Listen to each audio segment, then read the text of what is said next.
শহীদ আবু সাঈদ,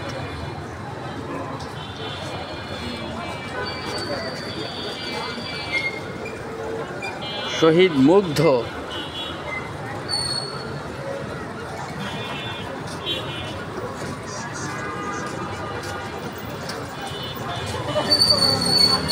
সকল জাতীয় বীর শহীদ,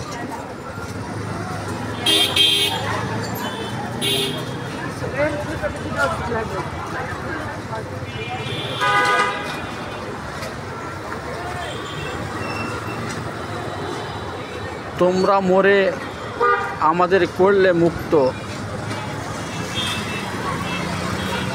তোমাদের সাথে আমাদের আর কখনো হবে না দেখা, তোমাদের এ আত্মত্যাগের কথা আমরা কখনো ভুলব না।